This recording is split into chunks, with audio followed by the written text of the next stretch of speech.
මොකද්ද මේ කියන්නේ? හරි මේ රුක්සරහණ ඇතුලෙන් මේවැ සම්භාවිතාව හොයන්න කියනවා. 1. හුවමාරුව නිසා සිරිමල්ගේ ගාලේ පිරිමි සතෙක් අඩුවීම. මේ හුවමාරුව හින්දා පුතේ මේ සිරිමල්ගේ ගාලේ පිරිමි සතෙක් අඩුවීම. පිරිමි සතෙක් අඩු වෙන්නේ මොකක් වුණොත්ද? ඔයාටම තේරෙනවනේ පිරිමි සතෙක් අඩු වෙන්නේ පුතා සිරිමල්.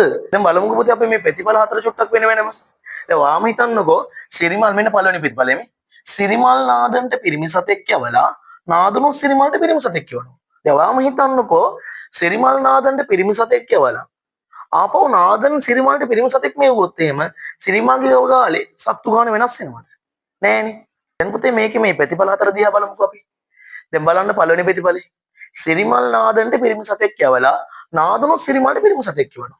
දැන් වාම හිතන්නකෝ සිරිමල් නාදන්ට පිරිමි සතෙක් යවලා ආපහු නාදෙන්ගෙන් සිරිමල්ට පිරිමි සතෙක් ආවම සත්තු ගාන වෙනස් වෙනවද? නෑනේ. සත්තු ගාන වැඩි වෙන්නෙත් නෑ අඩු වෙන්නෙත් නෑ. පිරිමි සත්තු ගාන අඩු වෙන්නෙත් නෑ වැඩි වෙන්නෙත් නෑ. ගැණු සත්තු ගාන අඩු වෙන්නෙත් නෑ වැඩි වෙන්නෙත් නෑ. සත්තු ගාන වෙනස් වෙන්නේ නෑ. සංවිතිය වෙනස් වෙන්නේ නෑ. හැබැයි මෙතන බලන්න. සිරිමල් නාදන්ට පිරිමි සතෙක් යවලා හැබැයි නාදන් සිරිමල්ට යවන්නේ ගැණු සතෙක්. සිරිමල් නාදන්ට පිරිමි සතෙක් යවලා නාදන්ගෙන් සිරිමල්ට ගැණු සතෙක් කෙනකොට මොකද වෙන්නේ? සිරිමල්ගේ ගාලේ පිරිමි සතෙක් අඩු වෙනවා. ගැණු සතෙක් වැඩි වෙනවා. ඇයි? සිරිමල් පිරිමි සතෙක් යවනකොට පිරිමි සතෙක් අඩු වෙනවා. නාදන් ගැණු සතෙක් එවනකොට සිරිමල්ගේ ගැණු සතෙක් මොකද වෙන්නේ? වැඩි වෙනවා. ඊළඟට සිරිමල් නාදන්ට ගැණු සතෙක් යවනවා. නාදන් සිරිමල්ට පිරිමි සතෙක් යවනවා. සිරිමල් නාදන්ට ගැණු සතෙක් යවම මොකද වෙන්නේ? ගැණු සතෙක් අඩු වෙනවා.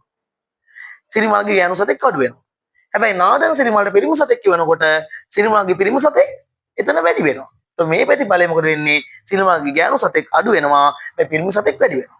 මෙතන සිරිමල් නාදන්ට ගැණු සතෙක් යවලා නාදනු සිරිමල්ට ගැණු සතෙක් යවනවා. එතකොට මොකද වෙන්නේ? ගැණු සතෙක් ගිහින් ගැණු සතෙක් වෙනකොට සංයුතිය වෙනස් වෙන්නේ නැහැ. හරි. දැන් අපි මෙතන අහන ප්‍රශ්නේ බලන්න. මොකක්ද ඇව්වේ? හුවමාරුව නිසා සිරිමල්ගේ ගාලේ පිරිමි සතෙක් අඩුවීම. එහෙනම් අඩු වෙන්නේ කොතනද? මෙතන නේද මේ? සිරිමල් නාදන්ට පිරිමි සතෙක් යවලා නාදන් සිරිමල්ට ගැණු සතෙක් යවනවා. සිරිමල්ගේ පිරිමි සතෙක් යනකොට පිරිමි සතෙක් අඩු වෙනවා. හැබැයි එන්නේ අලුතෙන් ගැණු සතෙක්. ඒතර මොකද වෙන්නේ? පිරිමි සතෙක් අඩු වෙනවා. ගැණු සතෙක් තමයි වැඩි වෙන්නේ. වැඩි වෙන්නේ ගැණු සතෙක්. මේ පිරිමි සතෙක් අඩු වෙනවා. එහෙනම් මෙන්න මේක තමයි පිට උත්තරේ. මොකද්ද? මෙන්න මේක. කීයද? ඒතර ඒකේ සම්භාවිතාව ගන්නෙ කොහොමද? මෙන්න මේ දෙක වැඩි කරන්න ඕනේ. මොකද්ද? 20න් 5යි 11න් 8යි. 20න් 5යි 11න් 8යි. වැඩි කරන්න. උඩ යට කපන්න. මේ උඩ යට 5ට 5 මේ 5න් බෙදනවා මේ. 5ට 5 ඒවා 1යි 20ට 5 ඒවා 4යි. තේරුණානේ? ආයේ උඩ යට 4න් බෙදනවා මේ. 4ට 4 ඒවා 1යි 8ට 4 ඒවා 2යි. කීයද උත්තරේ? 11න් 2යි. අර එහෙනම් ඔන්න මේකේ රෝමි ලක්කන් දෙකේ ඒ කොටසේ උත්තරේ කීයද පුතේ? 11න් 2යි. B කොටස මොකද්ද බලන්න කියන්නේ? B කොටස කියනවා පුතේ හුවමාරුව නිසා සිරිමල්ගේ ගාලේ පිරිමි සතෙක් වැඩි වීම. පිරිමි සතෙක් වැඩි වෙන්නේ කොතනද? මේ තියෙන්නේ. සිරිමල් නාදන්ට ගෑනු සතෙක් යවනකොට සිරිමල්ගේ ගාලේ ගෑනු සතෙක් අඩු වෙනවා. හැබැයි නාදන් සිරිමල්ට යවන්නේ පිරිමි සතෙක්. එතකොට මොකද වෙන්නේ? සිරිමල්ගේ ගාලේ පිරිමි සතෙක් වැඩි වෙනවා. ගෑනු සතෙක් අඩු වෙනවා. පිරිමි සතෙක් වැඩි වෙනවා. මෙතන තමයි පිරිමි සතෙක් වැඩි වෙන්නේ. මෙන්න මේ ප්‍රතිඵලය. ඒක ගන්න සම්භාවිතාව කොහොමද? මෙන්න මේ දෙක වැඩි කරනවා 20න් 15යි 11න් 2යි. වැඩි කරමු.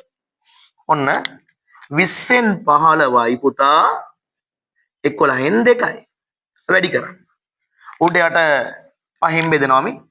15ට 5 වරක් 3යි 20ට 5 වරක් 4යි. 2න් බෙදනවා 2ට දෙවරක් 1යි 4ට දෙවරක් 2යි. දෙවරක් 11 22යි. 3 වරක් 1 3යි. 22න් 3යි. ඔන්න ඒකේ සම්භාවිතාව කීයද? 22න් 3යි. ඒකත් තේරුණානේ පුතේ. ඊළඟ එකට යන්න. C කොටස. මොකද C කොටස අහන්නේ? හුවමාරුව නිසා ගාල් දෙකේ පිරිමි හා ගෑනු සතුන් ගණන වෙනස් නොවීම. වෙනස් නොවෙන්නේ කොහොමද? වෙනස් නොවෙන්න නම් බං එක්ක පිරිමි සතෙක් දීලා නාදුනුත් පිරිමි සතෙක් එවන්න ඕනේ. නැත්නම් ගෑනු සතෙක් දීලා නාදුනුත් ගෑනු සතෙක් එවන්න. එතකොට ගව ගාලේ පිරිමි ගානවත් ගෑනු ගානවත් වෙනස් වෙන්නේ නැහැ. එහෙනම් මේ දෙකම ගන්න පුළුවන්. කවුද? මෙන්න මේකයි මේකත් ගන්න පුළුවන් මේකත් ගන්න. මොකද පිරිමියෙක් දීලා පිරිමියෙක් ආවොත් එහෙම පිරිමි සත්තු ගන්න වෙනස් වෙන්නේ නැහැ. ගෑණියෙක් දීලා ගෑණියෙක් ආවොත් ගෑනු සත්තු ගන්න වෙනස් වෙන්නේ නැහැ. අයනේ දෙකම. මොකද මේක? ඒක ගන්න කොහොම සම්භාවිතාව 20න් 5යි 11න් 3යි වැඩි කරන්න. හරි සරලයි. 11න් 3 පුතා. වැඩි කරමු. උඩ යට 5න් බෙදන්න. ෂෝ. බලන්න පහට පහේ ඒවා එකයි. 20ට පහේ ඒවා 4යි. හරි දැන් වැඩි කරන්න. 4 වරක් 11 44යි 3 වරක් එක 3යි. ඊළඟට මං යට එක මේක. 20න් 15යි 11න් 9යි වැඩි කරන්න. 20න් 15යි 11න් 9යි. ඔය තියෙන්නේ පුතේ. වැඩි කරමු.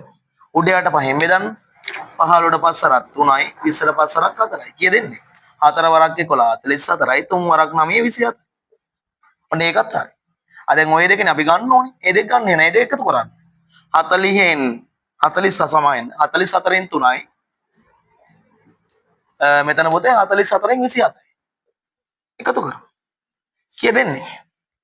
ඔක්කොම එනවා 44න් 30ක්. දැන් මේකේ උඩ යට සම්භාවිතාව පුළුවන් තරම් සරල කරන්න එපා පුතා. මේක අපිට උඩ යට පුළුවන් බෙදන්න දෙකේ. මේ 30ට දෙකේ ඒවා 15යි 44ට දෙකේ ඒවා 22යි. 22න් 5යි. ඔන්න එහෙනම් ගාන විසඳුවක්.